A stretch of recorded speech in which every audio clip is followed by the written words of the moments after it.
लोगों ने कई कोशिश की मुझे मिट्टी में दबाने की। लोगों ने कई कोशिश की मुझे मिट्टी में दबाने की, उन्हें मालूम नहीं मैं बीज हूँ, मेरी आदत है बार बार उगाने की। जी हाँ दोस्तों, आज आपका स्वागत करते हैं एक बहुत ही इम्पॉर्टेंट वीडियो में, जिसके अंतर्गत हम लोग बात करने वाले हैं क्लास 12 के इंग्लिश सब्जेक्ट के बुक सेक्शन से एक बहुत ही महत्वपूर्ण चैप्टर एन एपिटैप के बारे में। और आज इस चैप्टर के जो भी इम्पॉर्टेंट MCQs होंगे हम उसको हल करेंगे। आप कहीं मत जाइएगा, एकदम वीडियो से चिपक करके रहिएगा, लास्ट तक बने रहिएगा और शेयर और सब्सक्राइब करना एकदम नहीं भूलिएगा।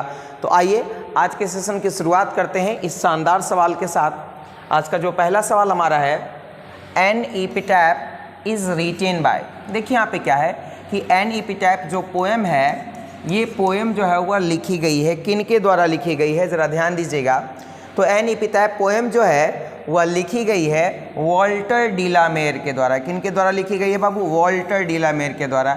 यानी राइट आंसर यहाँ पे क्या हो जाएगा? तो राइट आंसर हमारा क्या हो जाएगा? ऑप्शन नंबर सी हो जाएगा। क्या हो जाएगा बाबू? Option number C. बात हम लोग वॉल्टर डिलामेर की कर लेते हैं। तो वॉल्टर डिलामेर को हम लोग जो है वह चिल्ड्रेंस पोएट भी कहते हैं। क्या कहते हैं बाबू? चिल्ड्रेंस पोएट कहते हैं। और 1873 ईस्वी में इनका जन्म होता है और 1956 ईस्वी में इनकी क्या हो जाती है? डेथ हो जाती है। और ये कहाँ से बिलोंग करते हैं बाबू? तो ये बिलोंग करते हैं इंग्लैंड से। कहाँ से बिलोंग करते हैं बाबू? इंग्लैंड से। इसलिए इनको इंग्लिश पोएट भी कहा जाता है। क्या कहा जाता है बाबू? इंग्लिश पोएट कहा जाता है। इनकी दो बहुत ही महत्वपूर्ण रचनाएं जिनके बारे में हम लोगों को याद रखना है। पहला है songs for children, songs for children, और दूसरा इनकी जो रचना है वो है पीकॉक पाई। ये दोनों बहुत ही ज़्यादा इम्पॉर्टेंट वर्क्स हैं इनकी, तो इनको याद रखिएगा। जब ये 4 वर्ष के थे, 4 इयर्स ओल्ड, तभी इनके पिताजी का डेथ हो गया था। 4 वर्ष के थे तभी इनके पिताजी का क्या हो गया था? डेथ हो गया था। ये भी याद रखिएगा। चलते हम लोग अगले प्रश्न की तरफ। हमारा अगला क्वेश्चन है, Walter de la Mare was born in. Walter de la Mare का जन्म हुआ था। तो वॉल्टर डिलामेर का जन्म जो है बाबू केंट इंग्लैंड में हुआ था। केंट एक शहर है इंग्लैंड का, वहाँ पे हुआ था। और इनका जो जन्म है वह कब हुआ था? तो 1873। यहाँ पे देखिए 1873 ईस्वी में हुआ था। कब हुआ था बाबू? 1873, 1873 ईस्वी में। और 1956, 1956 ईस्वी में इनकी क्या हो गई? डेथ हो गई। ये 20th सेंचुरी के एक रेपुटेड पोएम थे। 20th सेंचुरी के एक रेपुटेड पोएट थे। और इनके बारे में कहा जाता है कि ये पोएट भी थे, नॉवेलिस्ट भी थे और शॉर्ट स्टोरी राइटर भी थे। शॉर्ट स्टोरी राइटर, ये तीनों थे। क्लियर है बाबू? अगर आपको जो है वह शॉर्ट स्टोरी राइटर का नाम पूछे तो भी आप इनका नाम लिख सकते हैं, नॉवेलिस्ट का नाम पूछे तो भी इनका नाम लिख सकते हैं, पोएट का नाम पूछे तो भी इनका नाम लिख सकते हैं।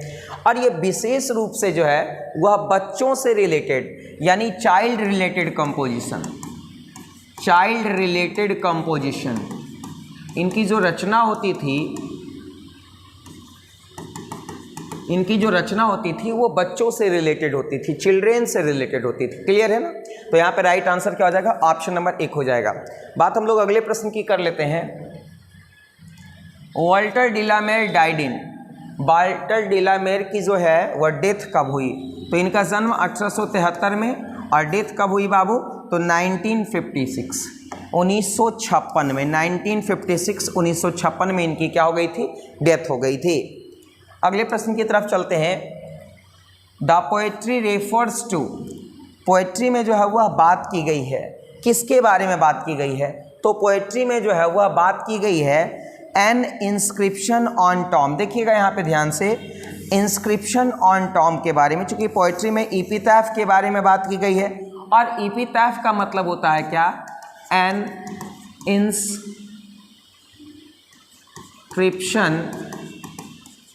on tomb in the memory of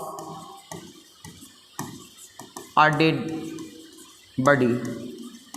किसी मृत व्यक्ति के जो है वह यादगारी में अगर कोई जो है कब्र पर कुछ बनाता है, कुछ लिखवाता है, तो उसको हम लोग बोलते हैं एपिटैफ। तो ये पोयम जो है वह एपिटैफ है, इसलिए यहाँ पे इंस्क्रिप्शन ऑन टॉम के बारे में बात की गई है। यहाँ पे इंस्क्रिप्शन ऑन टॉम है, उसी पे बैठ करके जो है वह पोएट कुछ यादों को जो है वह दोहरा रहे हैं। चलते हैं अगले प्रश्न की तरफ।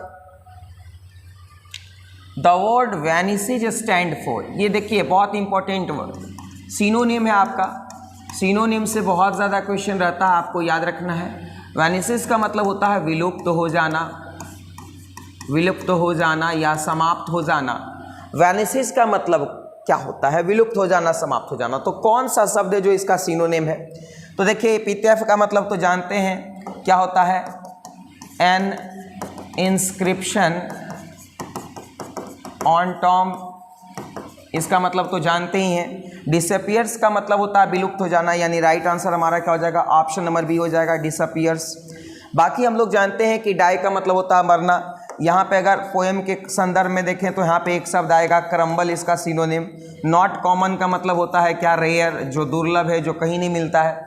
तो इस तरह से सिनो इंटोनेम्स का भी जो है वो आपको अच्छा पकड़ बना करके रखना है एग्जामिनेशन पॉइंट ऑफ व्यू से, बहुत इंपॉर्टेंट है। उसका वीडियो हम जल्द लेकर आपके बीच आएंगे।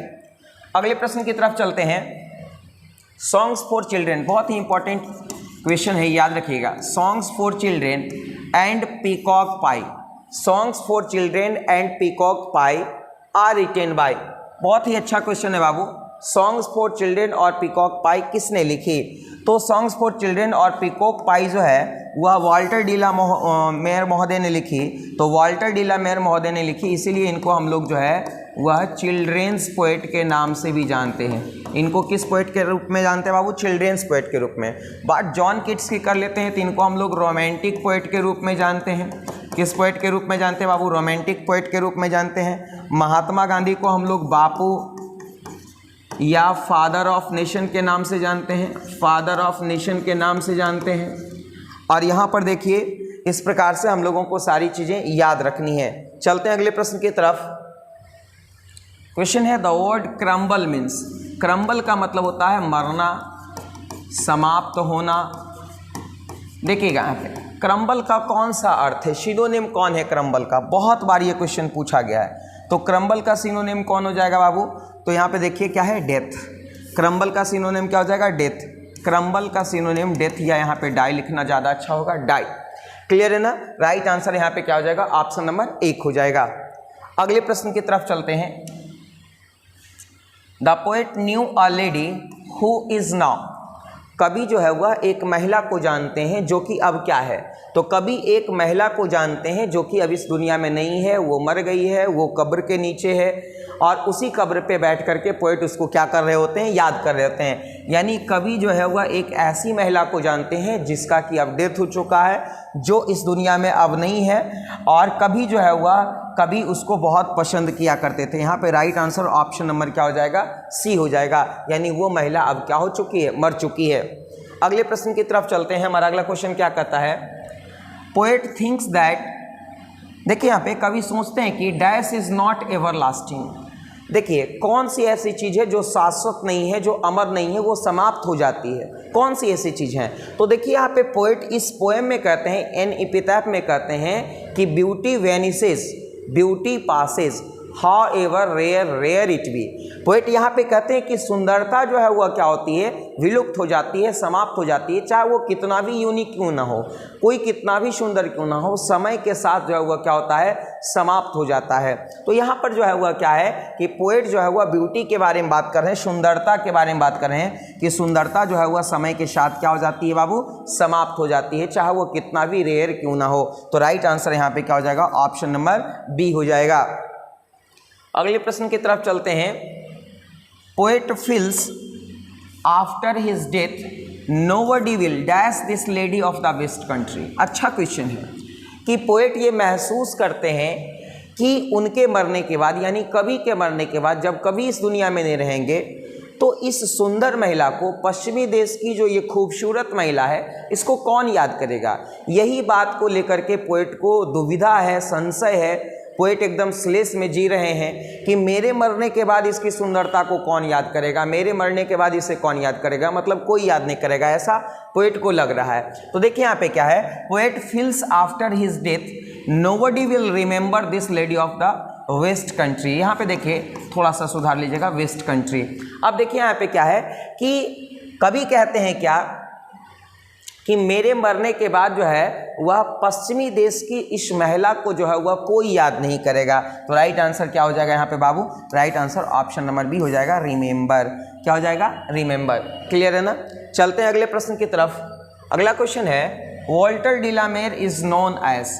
वॉल्टर डिलामेर जाने जाते हैं, किस रूप में जाने जाते हैं? तो देखिए ये बच्चों से रिलेटेड जो है वह पोएम लिखने का काम करते हैं, रचना करने का काम करते हैं। जैसे हमने बताया कि सॉन्ग्स फॉर चिल्ड्रेन और पीकॉक पाई, ये दो इनकी बहुत ही जो है वह महत्वपूर्ण रचना है और इसलिए इनको हम लोग चिल्ड्रेंस पोएट के रूप में जानते हैं। तो यहाँ पे राइट आंसर हमारा क्या हो जाएगा? ऑप्शन नंबर 1 हो जाएगा, यानी वॉल्टर डिलामेर जो है वह चिल्ड्रेंस पोएट कहलाता है। अब पीपल्स पोएट किनको कहते हैं? तो पीपल्स पोएट हम लोग वॉल्ट विटमैन को कहते हैं। किसको कहते हैं? वॉल्ट विटमैन को कहते हैं। रोमांटिक पोएट किसको कहते हैं? तो रोमांटिक पोएट हम लोग जॉन किट्स को कहते हैं। किसको कहते हैं? और मेटाफिजिकल किसको कहते हैं? जॉन डनी को कहते हैं। किसको कहते हैं? जॉन डनी को। तो इस प्रकार से हम लोगों को याद रखना, ये बहुत ही ज़्यादा इंपॉर्टेंट क्वेश्चन है सारा, तो आप निश्चित रूप से इसे याद रखेंगे। चलते हम लोग अगले प्रश्न की तरफ। Walter de la Mare belong to dash country. देखिए यहाँ पे माफ करें century. Walter de la Mare belong to dash century. अब वॉल्टर डिलामेर के बारे में बात कर लेते हैं। 1873 में इनका जन्म होता है और 1956 में इनकी डेथ होती है। तो मोस्टली ये 20th सेंचुरी के पोएट होते हैं। किस सेंचुरी के पोएट होते हैं बाबू? 20th सेंचुरी के पोएट होते हैं। और ये कहाँ से बिलोंग करते हैं ये भी याद रखिएगा, ये इंग्लैंड से बिलोंग करते हैं, इसलिए इनको इंग्लिश पोएट हम लोग कहते हैं। ये इंग्लैंड से बिलोंग करते हैं और ये किस सेंचुरी के पोएट होते हैं? तो 20वीं सेंचुरी के। राइट आंसर यहाँ पे क्या हो जाएगा? ऑप्शन नंबर बी हो जाएगा। मॉडर्न पोएट में इनका भी नाम आता है, तो आप निश्चित रूप से लिखिएगा, इनको मॉडर्न पोएट के रूप में भी जानते हैं। मॉडर्न पोएट देखिए यहाँ पे के रूप में भी इनको जो है वह लोग जानता है। चलते हम लोग अगले प्रश्न की तरफ। हमारा अगला क्वेश्चन है Here lies a most beautiful lady, light of a step and heart was she, is a line from। देखिए बहुत इंपॉर्टेंट लाइन है और इस पोएम का सबसे ज़बरदस्त लाइन है कि पोएट कहते हैं कि here lies a most beautiful lady. उसके कब्र के ऊपर उसके टॉम पे जो है वह पोएट बैठे हुए हैं और कहते हैं कि यहाँ पे जो है वह सबसे खूबसूरत स्त्री का ये कब्र है, यहाँ सबसे खूबसूरत स्त्री पड़ी हुई है। और कहते हैं कि एक ज़माना था जब वह मेरे दिल की रोशनी, मेरे दिल की धड़कन हुआ करती थी, मेरे कदमों की जो है वह आहट हुआ करती थी, वो स्त्री आज यहाँ पड़ी हुई है। तो ये लाइन, ये जो पंक्ति है, ये किस पोएट का है बाबू? तो ये है वॉल्टर डिलामेर का। कभी कभी पूछ देता है कि ये जो लाइन है वो किस पोएट के द्वारा कंपोज किया गया है, राइट किया गया, तो ये वॉल्टर डिलामेर। और वॉल्टर डिलामेर ने कौन सी पोएम कंपोज की बाबू? तो एन एपिटैफ। तो यहाँ पे राइट आंसर क्या हो जाएगा? Option number B, an epitaph. अगले प्रश्न की तरफ चलते हैं, देखिएगा ध्यान से। कहता है, ये भी इंपॉर्टेंट लाइन है, but beauty vanishes, beauty passes, however rare it be. देखिए यहाँ पे पोएट वॉल्टर डिलामेर कहते हैं क्या कि सुंदरता चाहे कितना भी यूनिक हो, कितना भी रेयर हो, कितना भी अनकॉमन हो, समय के साथ वो गुजर जाता है, चाहे यह कितना भी सुंदर क्यों ना हो, कितना भी रेयर क्यों ना हो। इसलिए हम लोगों को जो है वह पोएट के अकॉर्डिंग हम लोगों को अपने ब्यूटी पर, अपने सुंदरता पर जो है वह प्राउड नहीं करना चाहिए। ये तो बस एक जो है वह ढांचा है, यूँ कह सकते हैं कि ये जो है बस हमारा लेमिनेशन है, हड्डी पर जो है वह ये चमड़ी का जो है वह लेमिनेशन है, नथिंग एल्स। तो इसलिए इस पर कोई प्राउड हम लोगों को नहीं करनी चाहिए। तो यहाँ पे राइट आंसर क्या हो जाएगा? तो राइट आंसर हो जाएगा यहाँ पे ऑप्शन नंबर डी, एन एपिटैफ। यानी ये लाइन एन एपिटैफ पोएम से ली गई है और जिसके राइटर कौन है? तो जिसके राइटर हैं Walter de la Mare. Walter de la Mare. Clear? चले आगे, चलते हैं आगे अगले प्रश्न की तरफ। And when I crumble who will remember this lady of the west country. ये भी बहुत इंपॉर्टेंट लाइन है। पोएट कहते हैं कि जब मैं मर जाऊंगा, जब मैं समाप्त हो जाऊंगा, who will remember this lady of the west country, इस पश्चिमी देश की खूबसूरत महिला को कौन याद करेगा।